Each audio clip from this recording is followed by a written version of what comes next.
నమస్తే. నేను సిరి.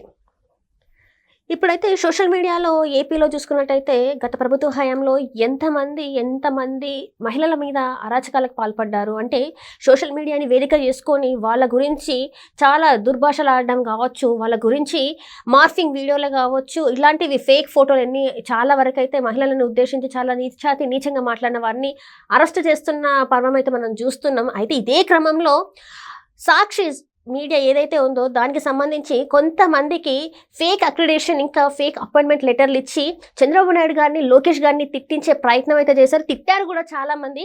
సో దీని గురించి మరింత విషయాన్ని మనకి అందజేయడానికి ఈరోజు మనతో పాటు ఉన్నారు ప్రముఖ రాజకీయ విశ్లేషకులు అంకమరావు గారు. నమస్కారం సార్. సార్, ఇప్పుడు చూస్తున్నట్టయితే ఈ ఫేక్ అక్రిడేషన్, ఫేక్ అపాయింట్మెంట్ లెటర్లు ఇచ్చి చంద్రబాబు నాయుడు గారిని, లోకేష్ గారిని తిట్టించారు. అసలు మరి ఎంతవరకు దీన్ని కరెక్ట్ అంటారు? ఇలాంటి పనులు చేయడం అసలు కరెక్ట్ అంటారా? వీళ్ళకి ఎలాంటి శిక్షలు ఇస్తే కరెక్ట్ అంటారు? ఇప్పుడు వైఎస్ఆర్సీపీ ప్రభుత్వం వచ్చిన తర్వాతే కాకుండా రాకముందు నుంచి కూడా కొంతమందిని దానికి నియమించేసి అప్పటి 2014 నుంచి 2019 వరకు ప్రభుత్వం చేసిన దాని మీద చాలా విమర్శనాత్మకంగానూ, అలాగే కొన్ని పదాలను ఉపయోగించేసి, అంటే ఈ తర్వాత అధికారంలో వచ్చినంత ఘాటుగా కాకుండా అసత్య ప్రచారాలు చేసుకుంటూ ముందుకెళ్లారు. ఆ రోజు తెలుగుదేశం ప్రభుత్వం కొంచెం ఉదాసీనంగా వ్యవహరించిన మాట వాస్తవం. స్వయంగా జగన్మోహన్ రెడ్డి గారే చంద్రబాబు నాయుడు గారిని వ్యక్తిగతంగా అన్నా కూడా పట్టించుకోలేదు. ఆ రోజే చర్య తీసుకోవచ్చు, కానీ తీసుకోలేదు. అది వాళ్ళకు అలుసుగా భావించారు. అధికారంలో వచ్చిన తర్వాత రాష్ట్రం అప్పులమయమైంది, ఈ రాష్ట్రాన్ని ఎలా బాగు చేయాలనే దాని మీద దృష్టి పెట్టారే తప్ప వీళ్ళు మాట్లాడేదానికి మనం ప్రజలకు ఏదో మేలు చేస్తున్నాం, ప్రజలు మనల్ని ఆదరిస్తారనే నమ్మకంతో వాళ్ళు వెళ్ళారు ఆ రోజు. కానీ జరిగిన దానికి చూసుకుంటూ ఉంటే వీళ్ళు చేసిన అసత్య ప్రచారం ఒక రకంగా ప్రజలు నమ్మారనే భావించాలి. 151 స్థానాలు ఇచ్చారు. అధికారంలోకి వచ్చిన తర్వాత వాళ్ళు మళ్ళీ పరిపాలన ఎలా చేయాలనే కాకుండా కక్షపూరిత వ్యవహారంతో ఇంకా వీళ్ళని వ్యక్తిత్వ హననం చేస్తూ ఇష్టారీతిగా మాట్లాడుతూ వాళ్ళు దాన్ని కొనసాగించారు. దానికి ఇంటూరు రవికిరణ్ అనే వ్యక్తికి సంబంధించి రవీందర్ రెడ్డి కావచ్చు, మిగిలిన వాళ్ళు చాలామంది ఉన్నారు. ఇంటూరు రవికిరణ్ అనే వ్యక్తికి ప్రభుత్వం తరపు నుంచి కూడా అతనికి కార్డు ఇవ్వడం కూడా జరిగింది. అంటే ప్రభుత్వం అంటే ప్రజల సొమ్ము అతను చెల్లిస్తున్నారు. అతని భార్య కూడా దాంట్లో పనిచేస్తున్నారు, వేరే దాంట్లో పనిచేస్తున్నారని చెప్పని మనకి అందిన సమాచారం. మరి అలాంటి వ్యక్తులకి ఇలాంటి ఇచ్చారు అంటే దానికి సంబంధించి వాళ్ళు ఒక వ్యూహాత్మకంగా, అంటే తర్వాత కూడా ప్రభుత్వం మనమే వస్తాము, ఇలానే కొనసాగిద్దాము, మనకు అడ్డు చెప్పేది ఎవరు? ఎందుకంటే న్యాయమూర్తులను అంటేనే న్యాయమూర్తులే స్వయానా దాని గురించి పట్టించుకోమంటే ఇక్కడ ఉన్నటువంటి పోలీసు వాళ్ళు పట్టించుకోకపోతే వాళ్ళు సిబిఐని ఆశ్రయించాల్సి వచ్చింది.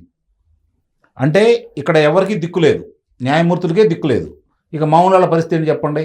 కాబట్టి మళ్ళీ మేమే అధికారంలోకి వస్తామని చెప్పని ఇష్టారీతిన ఇప్పుడు ఆ రవీందర్ రెడ్డి అనే కుర్రాడు వాళ్ళ తల్లిగారి మీద, అలాగే సొంత చెల్లెలైనటువంటి షర్మిలారెడ్డి గారి మీద, తర్వాత సునీతారెడ్డి గారి మీద, బాబాయ్ గారి కుమార్తె అయిన సునీతారెడ్డి గారి మీద ఎంత ఇబ్బందికరంగా మాట్లాడారు, ఎంత ఇబ్బందికరమైన రాతలు రాశాడు, ఏ విధమైన మార్ఫింగ్ ఫోటోలు పెట్టేసి ఇష్టారీతిని చేసుకుంటూ వెళ్ళిపోయాడు.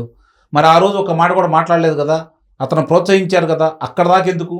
ఇప్పుడు వాళ్ళందరూ బూతులను ప్రోత్సహించారని అనటానికి, దౌర్జన్యాలను ప్రోత్సహించారని అనటానికి చాలా స్పష్టంగా నారా చంద్రబాబు నాయుడు గారి ఇంటి మీదకి వెళ్ళినటువంటి జోగి రమేష్కి మంత్రి పదవి ఇచ్చావు. అలాగే బుద్దా వెంకన్న, బోండా ఉమా ఇద్దరికి సంబంధించి ఆ రోజు జరిగిన మాచర్లో జరిగిన సంఘటనకు సంబంధించి త్వరగా కిషోర్ అని అతనికి మున్సిపల్ చైర్మన్ చేశావు. అలాగే రోజా గారికి మంత్రి పదవి ఇచ్చేసావు. మరి నాని గారు ఏం మాట్లాడుతున్నారో చూశారు. పేరు నాని గారు ఎలా మాట్లాడారో జనమందరూ చూస్తూనే ఉన్నారు. అమర్నాథ్, మరి వీళ్ళందరూ కూడా వరుసనే నువ్వు పదోన్నతి కల్పించావు వాళ్ళకి. అంటే ఏ సందేశం ఇచ్చావు నువ్వు? అలాగే నిండు సాక్షిగా, అంటే దేవాలయం లాంటి, ఆంధ్రప్రదేశ్కి దేవాలయం లాంటి శాసనసభలో వాళ్ళు ఆ విధంగా వ్యక్తిత్వ హననం చేస్తున్నా కూడా నువ్వు చిరునవ్వులు చిందిస్తూ వాళ్ళని ప్రోత్సహించేవే తప్ప ఇలా మాట్లాడకూడదని చెప్పి ఏ రోజు అయితే ఖండించలేదు కదా. దీన్ని అలుసుగా తీసుకున్నారు. మనకి ఇంకా అధికారం మనదే శాశ్వతం, జగన్మోహన్ రెడ్డి గారు ఉన్నంత కాలం ఆయనే ముఖ్యమంత్రిగా ఉంటాడు, కాబట్టి మనకు ఎలాంటి ఇబ్బంది లేదని చెప్పని వీళ్ళందరికీ నమ్మబలికావు. వాళ్ళు నిజంగా నమ్మారు కాబట్టే అట్లా మాట్లాడారు. ఈరోజు శిక్షలు అనుభవించడానికి సిద్ధంగా ఉన్నారు. వాళ్ళు జరుగుతున్నాయని చూస్తూనే ఉన్నారు కదా, ఏది బయటికి వెళ్ళలేదు కదా. ఎవరైతే ఆ రోజు విర్రవీగి ఒళ్ళు బలిసి కార్యక్రమాలు చేశారో వాళ్ళందరూ కూడా ఈరోజు బెండు తీయడానికి వీళ్ళు సిద్ధపడ్డారు కదా. ఈరోజు గుర్తొచ్చిందా? ఈరోజు మాట్లాడుతున్నారు దానికి సంబంధించిన విషయాలు చాలా వరకు అమాయకులు తీసుకెళ్తున్నారు. ప్రభుత్వాన్ని ప్రశ్నిస్తేనే తీసుకెళ్ళి ఇలా వాళ్ళ అదుపులో పెడతారా, కొడతారా, తిడతారా అని చెప్పి రకరకాలుగా మాట్లాడుతున్నారు కదా. అసలు ఆ అవసరం ఎందుకు వచ్చింది? ఆ స్థాయిలో వాళ్ళు విర్రవీగటానికి కారణం ఎవరు? ప్రోత్సహించిన వాళ్ళు ఎవరు? ఇది ఇప్పుడు ఒక్కొక్క అంశాలన్నీ బయటకు వస్తున్నాయి కాబట్టి అన్ని విషయాలు బయటకు తెలుస్తాయి, ప్రజలకు కూడా తెలుస్తాయి. నీ తల్లిని, చెల్లిని, ఇంకో చెల్లిని ఇబ్బందికరంగా మాట్లాడిన వాళ్ళను అదుపులో తీసుకుంటా ఉంటే, నీకు చేత కాకపోతే నీ తల్లిని, చెల్లిని వ్యక్తిహనం చేసిన వాళ్ళని, ఇబ్బందికరంగా మాట్లాడిన వాళ్ళని నువ్వు చర్యలు తీసుకోకపోతే, ఇప్పుడు ఈ ప్రభుత్వం చర్యలు తీసుకుంటే నీకెందుకు అంత చురుకుపడుతుంది? నువ్వు ఎందుకు వాళ్ళకు వత్తాసుగా మాట్లాడుతున్నావు? నువ్వు ఎందుకు వాళ్ళ గురించి మాట్లాడుతున్నావు? నీ తల్లి చెల్లిని అంటే ఇప్పుడు నువ్వు మాట్లాడుతున్నావు కదా, అక్క చెల్లెళ్ళకి అని చెప్పని, లేకపోతే నేను పేదవారి తరపున నిలబడతాను, వాళ్ళందరూ పెత్తందారులని మాట్లాడుతున్నావు కదా. నీ కుటుంబంలోనే నువ్వు న్యాయం చేయలేకపోతే ప్రజలకు ఏం చేస్తావు అని చెప్పి ఈరోజు ప్రజలందరూ ఒక నిర్ణయానికి వచ్చేసి నిన్ను దూరంగా పెట్టారు.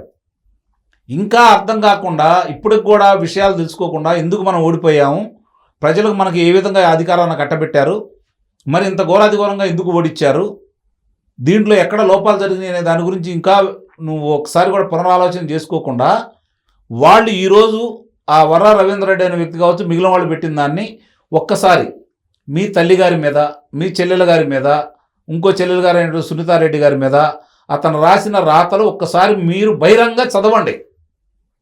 చదివి అప్పుడు అడగండి, ఇదిగో వీళ్ళు ఇలా పెట్టారు, ఇది తప్ప అని చెప్పి ప్రజలను అడగండి. ప్రజలు ఏం మాట్లాడితే దానికి కట్టుబడి ఉండాలి. ప్రభుత్వానికి కూడా చూద్దాం. అతను ఇట్లా చెప్తున్నాడు, వాళ్ళు మాట్లాడిన సబ్బను కానీ ప్రజలంటే మీరు వదిలేయండి అని చెప్పని మనం కూడా ప్రభుత్వాన్ని విన్నవించుకుందాం. ఒకసారి మీరు చెప్పండి. మీరు మాట్లాడరు, పోని ఇప్పుడు నేను చెప్పిన వాళ్ళందరూ అంబటి రాంబాబు గారు కావచ్చు, లేకపోతే పేరు నాని గారు కావచ్చు, మరి రోజా గారు కావచ్చు, ఇప్పుడు జగన్మోహన్ రెడ్డి గారు కావచ్చు, సజ్జల రామకృష్ణారెడ్డి గారు కావచ్చు, విజయసాయిరెడ్డి గారు కావచ్చు, మీరందరూ వర్రా రవీందర్ రెడ్డి పెట్టినటువంటి పోస్టులన్నింటినీ కూడా తిరిగి మీ ఖాతాలో పెట్టండి. మీ ఫేస్బుక్లో పెట్టండి, మీ ట్విట్టర్లో పెట్టండి, లేకపోతే మీ వాట్సాప్లో ఉంటే దాంట్లో పెట్టండి. అప్పుడు మీకు ఎలాంటి చర్యలు ఉంటాయో చూద్దురు కానీ, వాళ్ళకే కాదు మీ మీద ఎలాంటి చర్యలు తీసుకుంటారో చూద్దురు కానీ. పాపం వాళ్ళకి ఏమీ తెలియని వాళ్ళ గురించి ఎందుకు, డబ్బులు ఇస్తే చేసిన వాళ్ళ గురించి ఎందుకు? మీరు చేయండి ఆ పని, అయ్యేదాన్ని మీరు పెట్టండి. ఏం జరిగిద్దో చూద్దురు కానీ. మీరు ఆ రోజు వృద్ధురాలైనటువంటి రంగనాయకం గారిని ఏ విధంగా చేశారు, 72 సంవత్సరాల వయసున్న అంకబాబు గారిని ఏ విధంగా చేశారు, ఇవన్నీ ప్రజలందరూ గమనించారు కదా. ఈరోజు అలా చేయట్లేదు కదా. వాళ్ళకి నోటీసులు ఇచ్చారు, 1-2 సార్లు నోటీసులు ఇచ్చారు, అదుపులో తీసుకుంటున్నారు, విచారణ చేస్తున్నారు. ఇంకా విర్రవీగి వాళ్ళకట్టా చేయాలని చెప్పని ఇష్టారీతిగా మీరు అట్లనే మాట్లాడండి, నేను ఉంటాను, ఏం చేస్తారో చూస్తారో అని చెప్పని చేసిన దానికి ఒకసారి ఎనికి తిరిగి చూసుకొని ఇది పొరపాటు అయింది, ఇలాంటి చేయొద్దని చెప్పి చెప్పడం కాకుండా మీరు చేయడానికి ప్రోత్సహిస్తుంటే ఏటి వెళ్తున్నట్టు? ఒక మాజీ ముఖ్యమంత్రి, నువ్వు ముఖ్యమంత్రిగా ఉండగా నీ ఎటు చేత కాలేదు, ఇప్పుడు వచ్చిన కూటమి చేస్తుంది, నిస్సందేహంగా దీనికి అడ్డుకట్టబడుతుంది.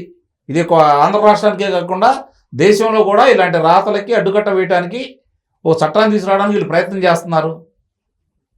భవిష్యత్తులో ఎలాంటి ఇబ్బందులు లేకుండా రేపు వచ్చిన తర్వాత నువ్వు మాట్లాడకుండా, నువ్వు చాలా చెప్తున్నావు కదా 29న వస్తావని, అంత నమ్మకం నీకు ఉంది, ప్రజలకైతే లేదు. మళ్ళీ నేను తిరిగి కూర్చోబెట్టాలని అంత నమ్మకం ఉంటే నీ వాళ్ళకు ఉంటే మళ్ళీ మాట్లాడించు. మరి నువ్వే మాట్లాడు, నేను చెప్పిన ఇందాక నాయకుల చేత మాట్లాడించు, అవన్నీ చదివించు, అప్పుడు ఏం చేస్తారో చూడొచ్చు.